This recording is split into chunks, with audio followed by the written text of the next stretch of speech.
I'd love to know, because you've worked with one of modern cinema's great villains. He's often mentioned on the show. You're fantastic in The Dark Knight, and you saw firsthand Heath Ledger, the late Heath Ledger, performing as the Joker. What was that like to witness in that room when he gate crashes that meeting? Because it's really the first time where we really get to meet the Joker. Oh, Heath was just amazing to work with. And I mean, he was so playful and approachable. And there were times where you want to, I was just trying to give him his space, but, he wouldn't have any of that. He was really just very pleasant. And because I, I was shocked just being that is Christopher Nolan, and then you got like Heath Ledger there. You just kind of go, wow, you got these people on this, really incredible level, but two of the nicest guys you ever want to meet. I'm like, Christopher Nolan is just so kicked back, and it was just so unexpected. So that was a wonderful opportunity. It was a really wonderful opportunity. No tension, no stress whatsoever on that set that I've saw. That's amazing. That's amazing. And that's amazing to hear because, I mean, obviously, Heath died tragically.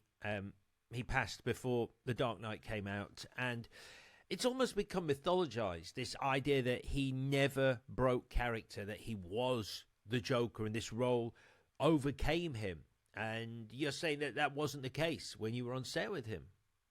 Yeah, I really can't stand when people try to connect that. It's more about them than the reality of the situation, because it's not like he had some darkness that's a narrative everybody wants to write. He did not pass away on at Dark Knight. He passed away during the filming of Dr. Parnassus, the Imaginarium of Dr. Parnassus, a completely different movie, and it had nothing to do with the Dark Knight. I mean, like I said, this guy was playful on set.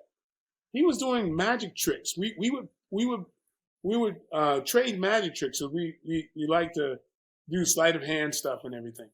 And his playful quality came through. When he's got the hand sanitizer and things like that. It showed he was in a playful kind of situation. I don't know. I wasn't in every scene with him, but around it, what I saw was a guy that was very much not in character.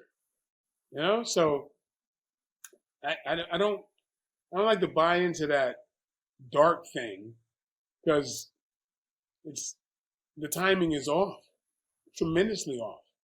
But people really want to connect it with Yeah. Dark Knight. I mean, that's so interesting to hear because that does seem to be the narrative that was out there for a long time and still in some corners is, because the character is so famous, and somehow by becoming the Joker. Yeah, I think it's. That's it. I think people said he was a method actor. That's right. People said he was a method actor, and because he was a method actor, he couldn't leave the character behind, or something like that. Well, he left the character behind, and he was doing another character. And I mean, that was not like the Joker. So that's just people want to write. They want to write what they see in their head. Yeah. Right then, time to Thank you play. so much for watching this interview. I'd love it if you would check out some of the other interviews on our channel. They're all fascinating and unique trips to the movies with some wonderful, wonderful guests. And if you would like to find out more, do hit us up on our social channels. We are at Trip to Movies Pod. That's at Trip to Movies Pod on all social media with lovely content on there. And you can get in touch with us if you so wish. Thanks again.